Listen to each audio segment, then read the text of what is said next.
시청자 여러분 안녕하십니까? 무기고 시간으로 다시 돌아왔습니다. 자, 이제 오랜만에 지상 장비를 소개하네요. 네, 이 작년부터 우리나라 방산 수출이 크게 증가했죠. 그러면서 이제 방산 물자는 우리 수출의 효자 종목이 된 것 같습니다.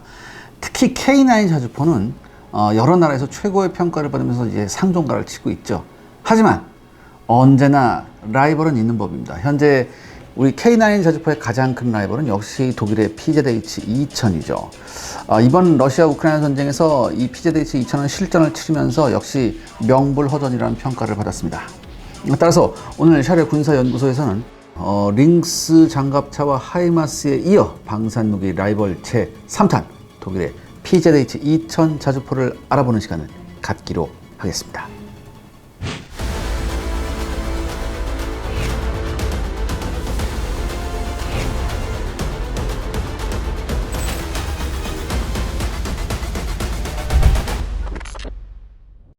PZH-2000의 개발 배경은 어떻게 되나요? 네, 이 PZH-2000 자주포는 1968년부터 운영하던 미국의 M109 자주포를 대체하기 위해서 1972년 나토가 공동으로 개발하려 한 SP70 계획에서 시작이 됩니다. 당시 각국은 자국업체 중에서 주계약업체를 선정해서 개발 계획을 진행을 했죠. 근데 어떤 장비건 여러 나라가 섞이면 어떻게 됩니까? 당연히 서로 이해관계가 충돌하잖아요. 그래서 잘 되는 꼴을 못 봤어요, 제가. 그러니까 여기에 거의 뭐 4억 달러 예산이 투입됐지만 결국에는 1986년에 이 SP70 계획 자체가 폐기가 됩니다.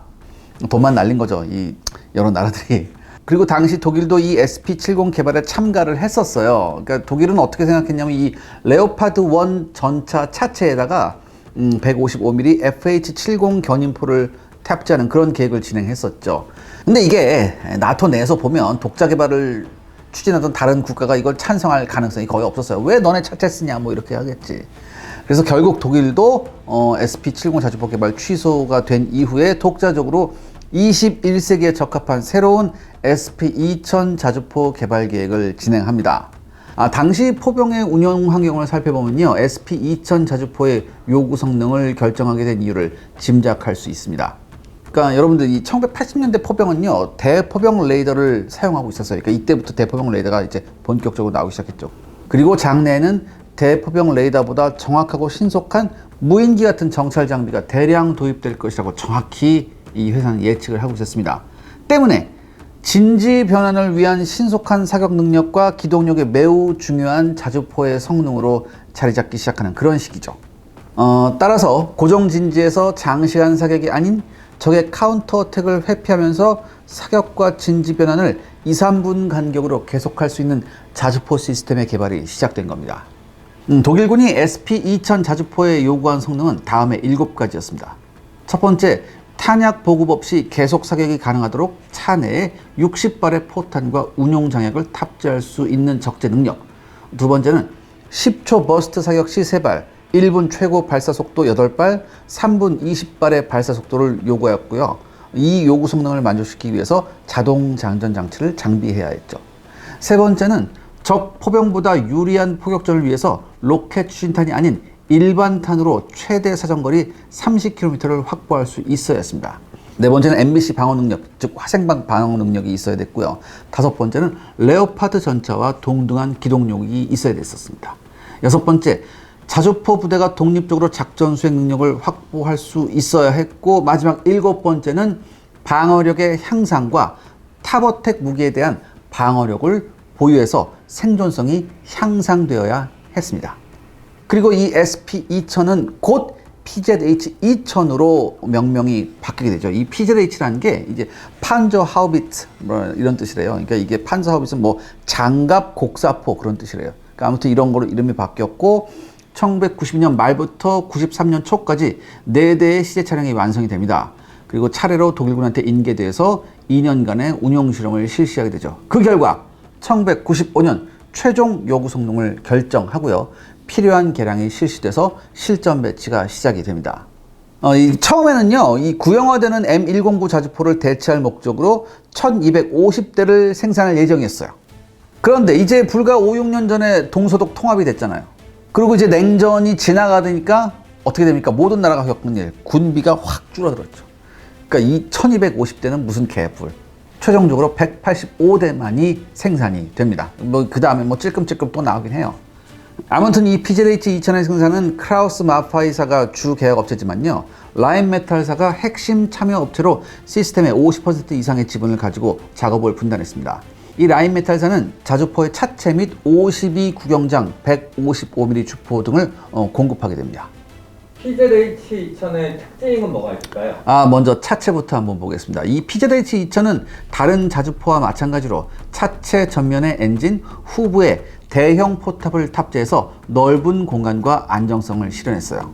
보통 이 자주포가 이 프론트 엔진 방식을 채용하는 이유는요, 차체 후부의 공간을 효과적으로 사용하고 포탄과 장약의 공급이 용이하기 때문입니다. 실제 전차 차체를 채용한 자주포의 경우에는 포탑이 필요 이상으로 대형화되거나 포탄과 장약의 탑재량이 감소하는 그런 단점이 있죠. 이 PZH-2000 자주포는 차체와 포탑의 구성품은 모듈 구조를 채용해서요, 고장 시 수리와 교환이 굉장히 쉽습니다. 또한 장내에 새로운 장비의 장착에도 유리하죠. 당연히 현대 기갑 차량과 마찬가지로 자동 소화 장치, MBC 방어 시스템, 그 다음에 내부 환기 시스템을 탑재하고 있어요. 그리고 이 PZH 자주포는 대형화된 포탑을 채용해서 포탑의 60발, 장약 60여 발분의 탄약고와 분리된 승무원 탑승 공간을 확보하고 있습니다. 그리고 자동 장전 시스템을 채용해서 포수의 노동력 없이도 신속한 사격이 가능합니다. 차체 후부에 설치된 1.1 곱하기 1.6m 제곱의 대형 해치를 이용해서 탄약의 보급과 승무원의 출입을 용이하게 했습니다. 자주포는 전차에 비해서요, 대형의 차체에 대구경포를 탑재합니다. 그렇기 때문에 실제적인 방어력이 장갑차와 큰 차이가 없어요. 그렇기 때문에 전선의 후방에서 아군의 보호하에 작전하는 것이 기본적인 운영 방식입니다. 하지만 PZH-2000 자주포는 개발 당시에 대포병 사격에 대한 방어력과 함께 전선에서 적 부대와의 전투를 상정해서 개발이 됐습니다. 그래서 위급 시 기갑 차량과 직접적인 전투까지 가능합니다. 근데 사실 이건 우리 K9도 마찬가지예요.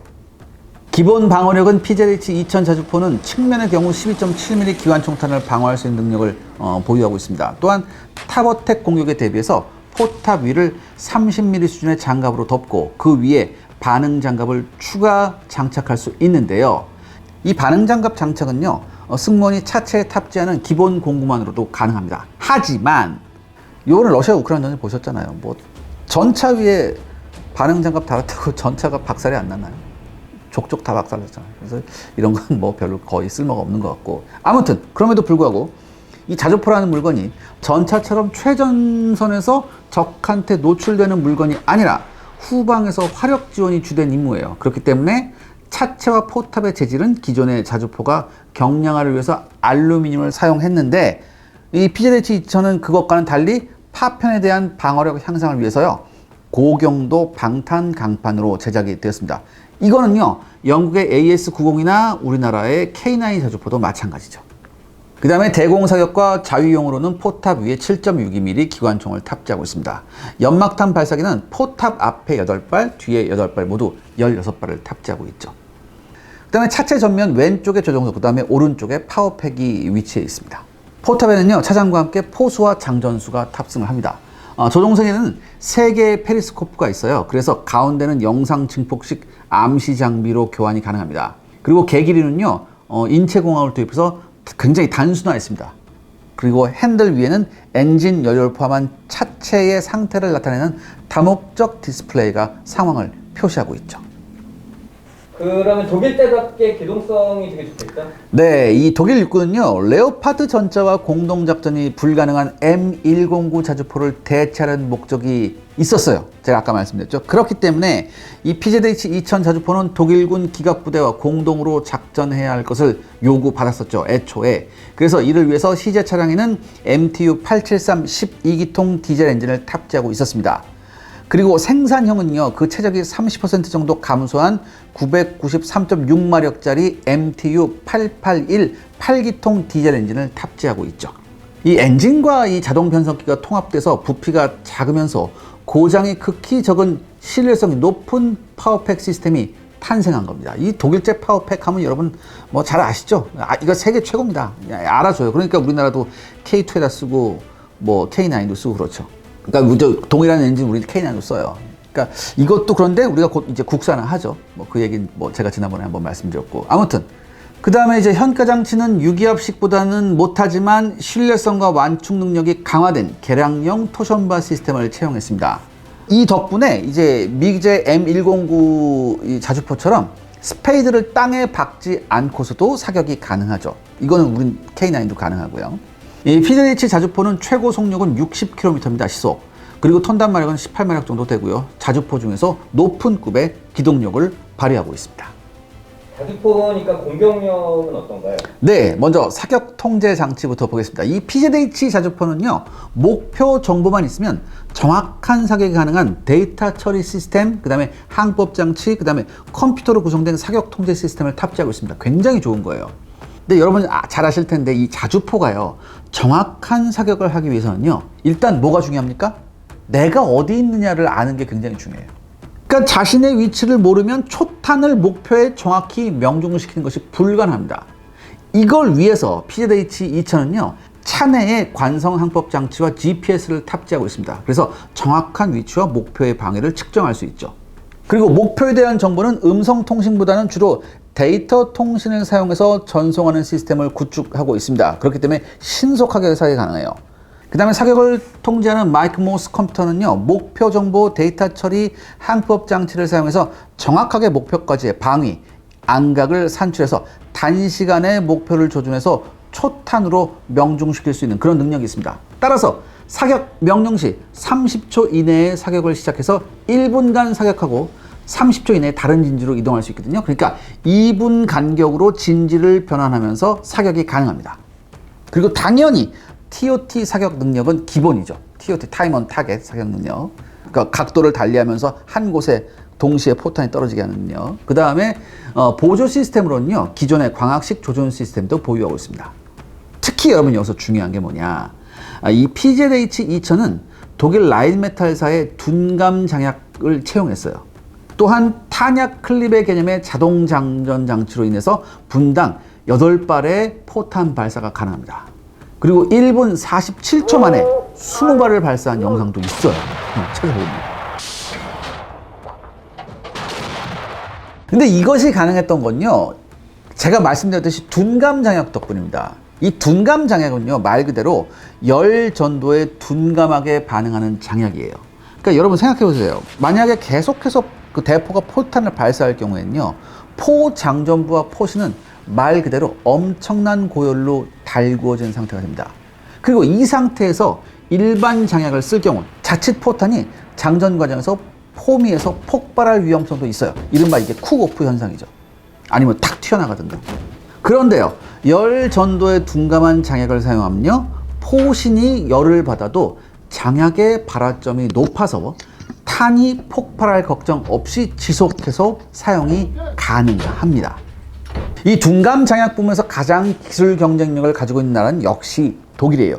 독일이 이 부분만큼은 다른 국가보다 수년은 앞서 있는 건 맞는데, 우리나라 역시 현재 독일과 견주어도요, 손색 없는 수준이에요. 우리 것도 둔감 장약이. 다만 이 PZH-2000은 12시간 지속 사격을 위해서 분당 3발을 발사할 수 있어요. 근데 이 나토 표준 규격의 낚시를 쓰는 우리 K9은요, 아직 1시간 지속 사격을 하기 위해서는 분당 2발 정도 발사할 수 있습니다.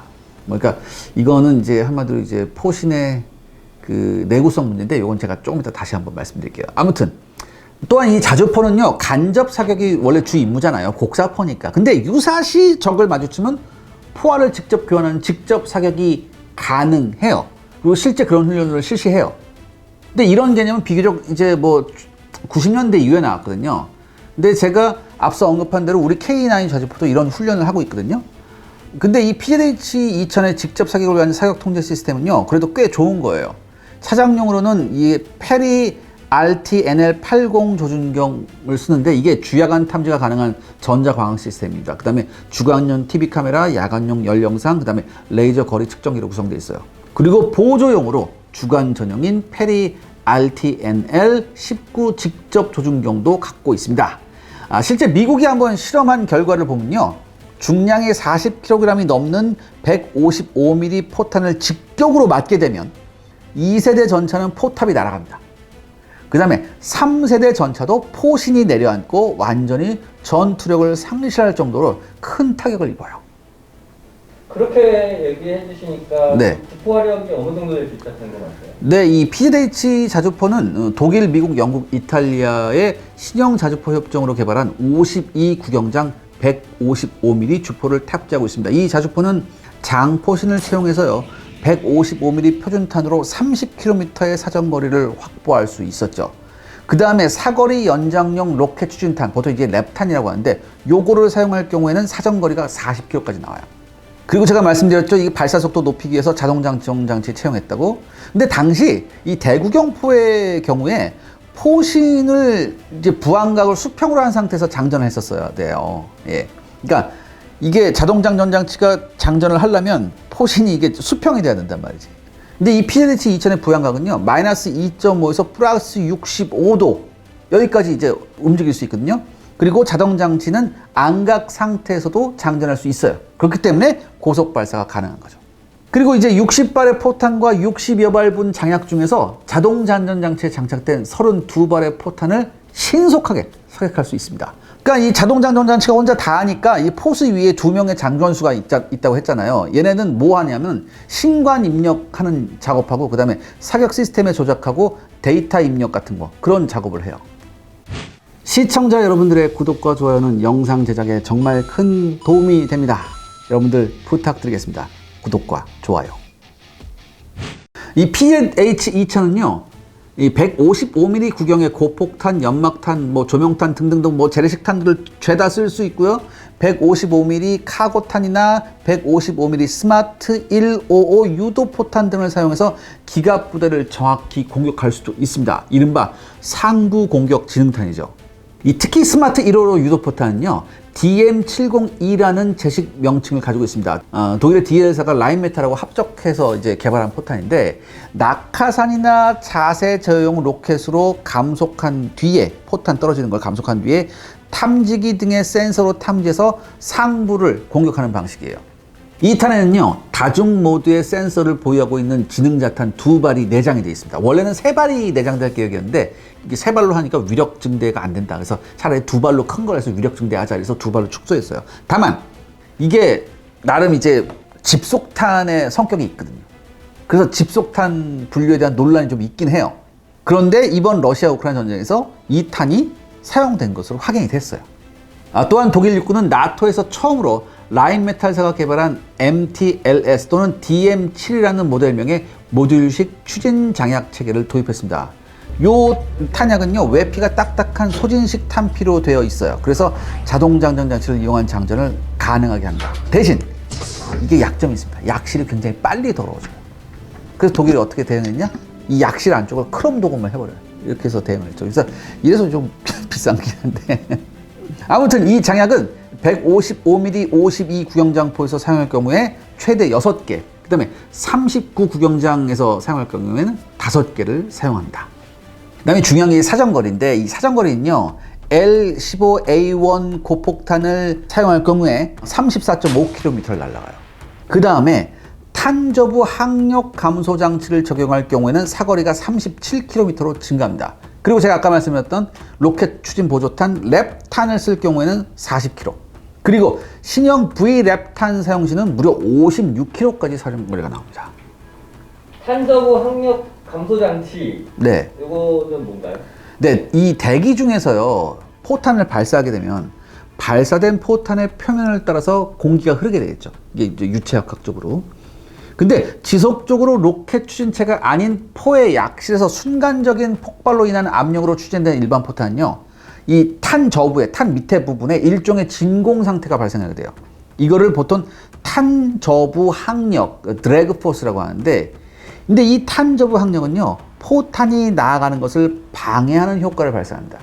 그래서 이것 때문에 탄이 더 나갈 수 있음에도 불구하고 이 항력 때문에 사거리가 떨어지는 거죠. 그래서 이걸 해소하고자 일반 고폭탄의 탄 저부, 그러니까 포탄을 세웠을 때 탄 아랫부분, 이 탄 저부의 진공 상태를 해소하는 기체 생성을 위한 모듈을 붙여요. 그래서 항력을 극복하는 개념의 포탄입니다. 이 탄저브 항력 감소, 이게 베이스 블리드라고 하는데 보통 이제 일명 비비탄이라고 해요. 이 탄저브 항력 감소탄을. 이 비비탄은 일반적인 통상탄에 비해서 탄저브 항력이 최소 80%까지 줄어들어서요. 약 30% 거리 증대 효과가 있습니다. 그리고 제가 아까 말씀드렸죠. 이 PZH-2000이 이 포신 내구성이 굉장히 좋다고. 이게 우리나라 K9에 대해서 결정적인 비교 우위예요. PZH-2000이. 이 내구성이. 그러니까 이 PZH-2000 포신의 내구성은요, 타에 추정을 불허합니다. 그러니까 우리나라 K9 자주포의 권장 포신 교체 주기는 1000발이에요. 반면에 PZH-2000의 권장 포신 교체 주기는 2500발입니다. 그러니까 솔직히 이 PZH-2000이 비싼 이유가 있죠. 이 독일 놈들이 무서운 놈들이에요.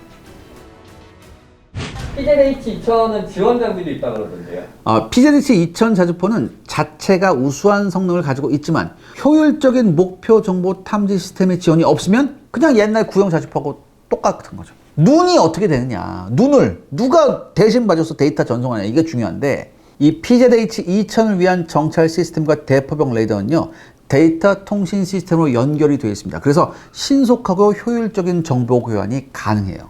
그러니까 이 PZH 자주포를 지원하는 시스템이 여러 가지가 있는데 페넥 정찰 장갑차도 있고요. 그 다음에 KZ-5 무인기도 있고요. 그 다음에 코브라 대포병 레이더 등이 핵심적인 목표 정보 획득 시스템이에요. 첫 번째 이 KZ-5 무인기는요. 길이 2.29m, 폭 3.42m, 높이 0.96m, 그 다음에 무게는 161kg의 무인기입니다. 평균 시속은 150km 정도 되는데 최고 속도는 한 250km 정도 돼요.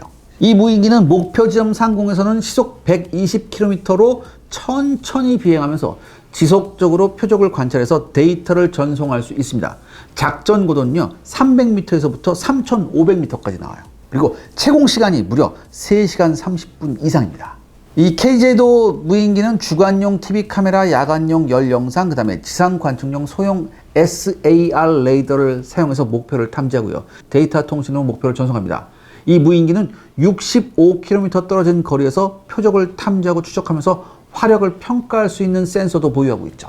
이 독일 육군 포병학교는요 2000년 여름에 이 PZH-2000 자주포 중대하고 이 KZ-5 무인기 간의 실시간 통합 운영 시범에서 이 무인기가 표적을 탐지해서 PZH-2000 자주포의 목표 정보를 제공하고 그 이후 상공에 머물면서 화력 평가를 하는 작전 임무를 성공적으로 수행한 바 있어요. 그리고 이것도 실전에 쓰였습니다. 그리고 두 번째로 이 페넥 정찰 장갑차는요, 이 룩스 장갑차의 후계로 개발된 장갑차입니다. 전투 중량이 10톤, 전장 5.4m의 중형 장갑차 크기인데 이 장갑차는 경량화를 위해서요, 알루미늄 차체에 방탄 강판을 장착했습니다. 그래서 차체 전체에 대해서 7.62mm 철갑탄 방어가 가능해요. 센서는요, 차체에서 1.5m 올라가는 승강식이에요. 그 내부에는 주간용 TV 카메라, 야간용 열 영상, 그 다음에 레이더 거리 측정기, 그 다음에 전파 방향 탐지기를 탑재하고 있습니다. 그리고 이 센서는 탈착해서 지면에서 삼각대에 설치해서 운용할 수도 있죠. 근데 원래는 좀 더 대형의 레오파드 1 전차의 포탑을 제거하고 정찰 장비를 탑재하는 강력한 정찰 장갑차를 갖추고 싶었어요, 독일군은 처음에. 근데 또 여기서 돈 얘기가 나죠. 냉전 정식 때문에 이게 국방비가 감축되니까 그냥 장갑차로 하자 이렇게 간 거죠.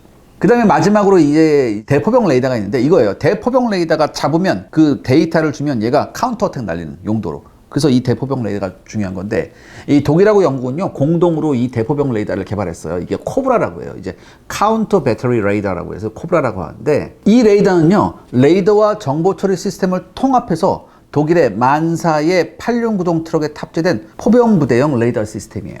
코브라는 액티브 페이스드 어레이 레이더 방식을 채용합니다. 그러니까 쉽게 말해서 에이사 레이더 같은 그런 방식이에요. 그래서 내부에 수많은 레이더 어레이를 조종해서 동시에 다수의 포탄을 탐지, 추적해서 적 포병부대의 위치를 정확히 측정할 수 있습니다.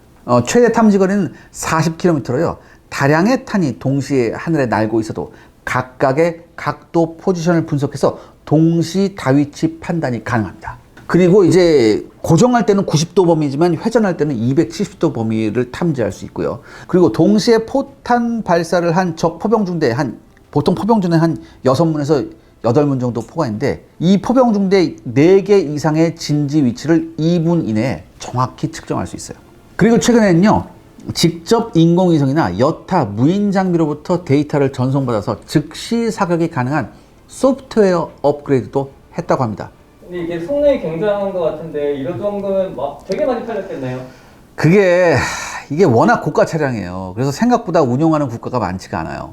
그러니까 본가 독일군이 한 108대, 그 다음부터 조금 더 들어와서 뭐 이제 110대가 좀 넘어갔다는 얘기가 있는데, 아무튼 요 정도 운용하고 있고, 네덜란드가 57대, 그리스가 25대, 이탈리아가 70대 운영하고 있는데, 이탈리아 70대는 전부 다 라이선스 생산한 거고, 그 다음에 크로아티아가 16대를 운영하고 있는데, 이거는 중고고, 리투아니아도 21대인데 이것도 중고고, 그 다음에 헝가리도 24대, 카타르도 24대입니다. 이거 다 죄다 합쳐봐야 400대도 채 안 돼요. 최고의 성능에도 불구하고 항상 비싼 가격이 발목을 잡았어요. 그러니까 이 이야기는 제가 결론에서 다시 말씀드리겠습니다. 재밌는 건요, 독일 해군이 이 PZH-2000을 쓸 뻔했다는 거예요. 해군이 왜? 함포로 쓰려고 했었어요. 2002년에 작센급 호위함의 포탑을 달아서 한번 시험을 해봤는데, 의외로 뭐 반동도 덜하고 괜찮았다, 평가는 좋았는데, 근데 기존의 이 127mm 포의 포탄 제거가 워낙 많아가지고 그냥 한번 시험해본 거다, 거기서 그냥 끝난 거예요. 그 PZH-2000의 실전 기록도 있나요? 네, 이 테러와의 전쟁, 즉 아프가니스탄 전쟁에서 다수의 실전을 이 PZH-2000이 겪었습니다. 그러니까 한마디로 아프가니스탄 전쟁은 사실상 이 자주포가 대비한 전장이었죠. 2001년 아프가니스탄의 칸다르 지역에 주둔 중이던 나토의 ISAF, 그러니까 International Security Assistance Force라고 해서 국제안보지원군, 그때 뭐 미국이 주도한 거 ISAF가 다 이제 참가했었는데, 이 ISAF의 일원인 네덜란드군이요, 칸다르시 남서부에 위치한 아르간디강 인근에서 진행된 메두사 작전이라고 있었거든요. 이 메두사 작전에서 첫 번째 실전 데뷔를 합니다. 이 PZ-2000이 네덜란드군에 의해서. 이 작전에서 네덜란드 육군은요, PZH-2000으로 탈레반한테 포격을 가했고요, M777 곡사포와 함께 ISAF 보병들에 대한 화력 지원을 했죠. 또한 2007년 6월에요, 우로즈겐주에서 발발한 탈레반과의 조라 전투에서도 주력포로 운영되었습니다. 그러면서 광범위한 지역을 포격하는 용도로 사용이 되었죠. 이후 우르간주에 위치한 탈레반을 지속적으로 공격하는 데 사용됩니다. 특히 이때 네덜란드군은요, PZH-2000 뒤에다가 포반 텐트를 지어놨어요. 포반 텐트를 이렇게 설치 딱 해놓고서 자동 잔정 장치에 급탄을 계속했습니다. 그래서 무려 8시간 동안 효력사 지속 사격을 해요. 그러니까 이거 맞은 탈레반들이 이 PZH-2000의 정확도와 지속 사격 능력에 경악하면서 끝내 거점을 이탈해버립니다.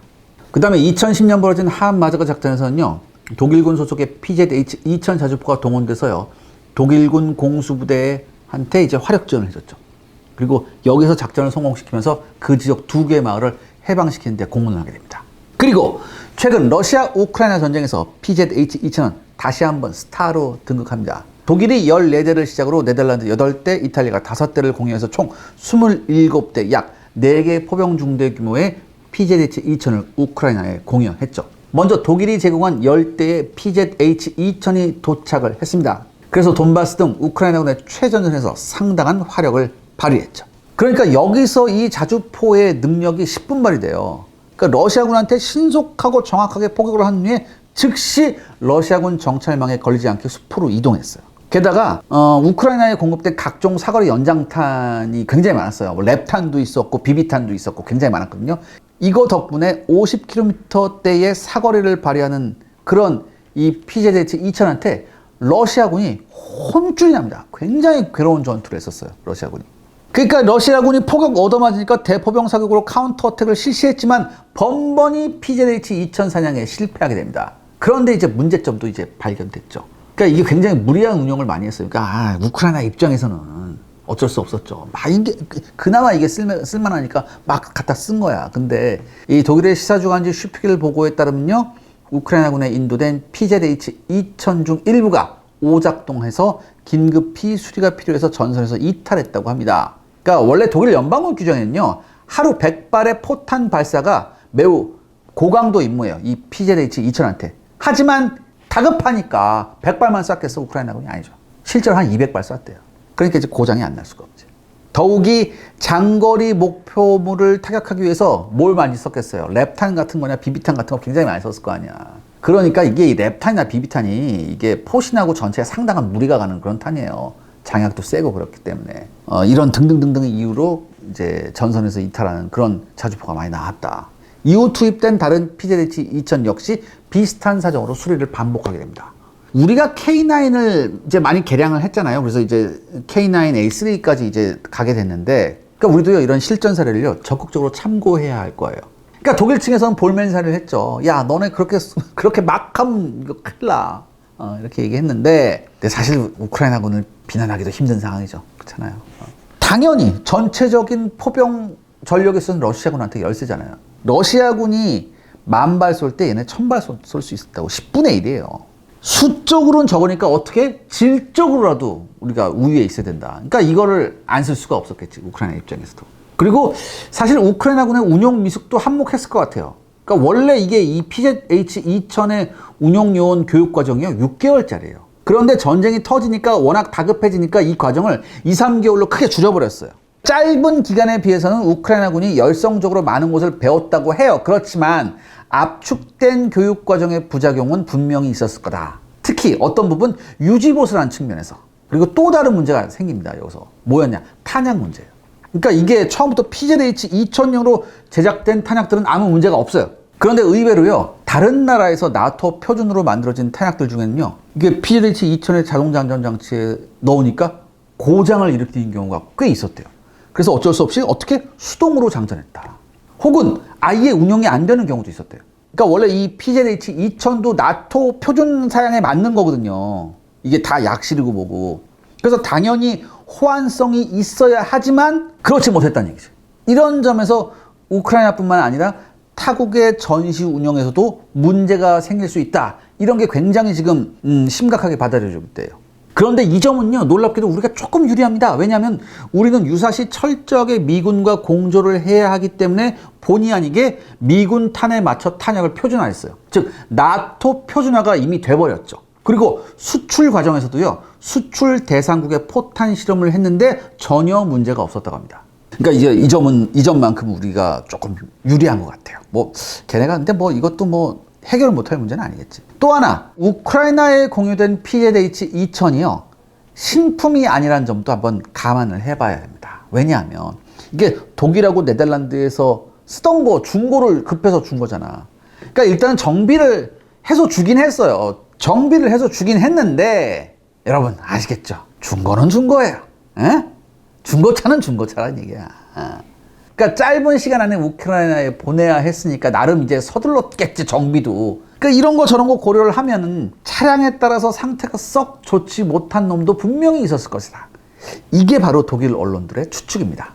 어쨌든 독일은요, PZH-2000용 예비 부속을 꾸준히 우크라이나에 공급하는 한편 우크라이나군과의 지속적인 의사소통으로 운영 관련 피드백을 주고받고 있습니다. 이게 우리로서는요, 이 K9의 실전 데이터가 충분치 않은 상황에서 이게 굉장히 부러운 부분이죠, 사실.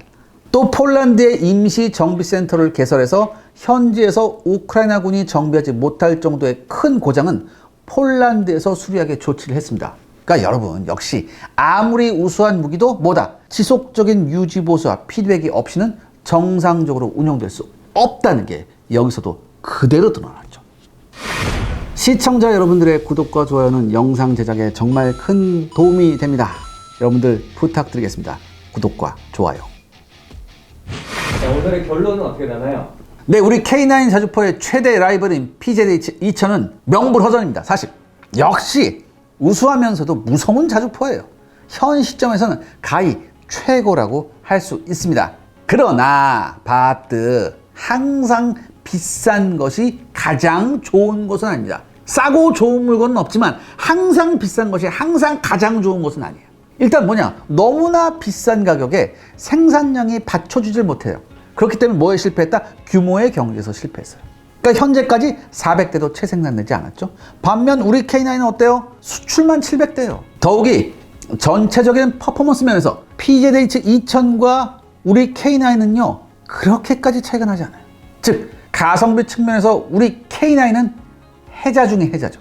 그러니까 이거야, 롤스로이스 최고 알지? 롤스로이스 최고 알아. 근데 벤츠 탔어. 벤츠 탔다고 저거 뭐 그지같네 이래? 아니잖아요. 그러니까 그런 관계야 지금 거의. 그러니까 독일도 이 점을 심각하게 받아들였어요. 그렇기 때문에 생산 라인을 자국에 다시 깔고 이번 전쟁에서의 실전 사례를 앞서서 지금 세일즈를 나서고 있습니다. 하지만 역시 여전히 가격이 발목을 붙잡고 있어요. 그러니까 우크라이나한테 이제 여러 나라가 PZ-2000 줬잖아. 그러니까 요거 대체 물량만큼 이제 수주가 들어왔고, 그 다음에 우크라이나한테 100대 수출 허가가 나긴 했어요. 근데 이제 우크라이나에 수출하는 100대 이 물건은요, 매우 복잡한 경로로 대금을 받아야 하는 그런 상황이에요. 그렇기 때문에 이게 마냥 웃을 수만은 없고, 아까 말씀드렸듯이 리투아니아가 이제 21대를 중고를 썼었는데, 왜냐면 리투아니아는 지금 러시아하고 붙어 있잖아.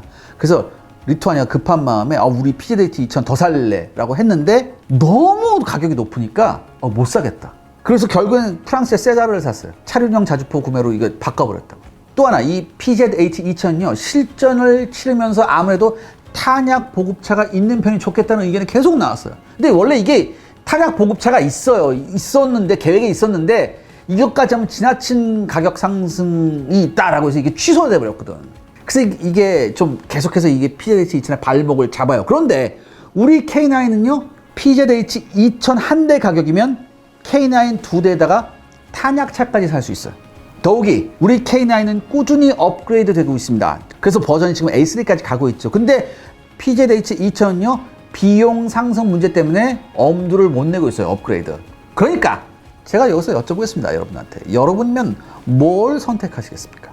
결국은요, PZ-2000은요, 그 뛰어난 성능에도 불구하고 지나치게 높은 가격 때문에 후발주자인 우리 K9의 덜미를 잡힌 셈입니다. 그래서 오늘의 결론, 규모의 경제가 승리한다. 이것도 너무 국뽕인가?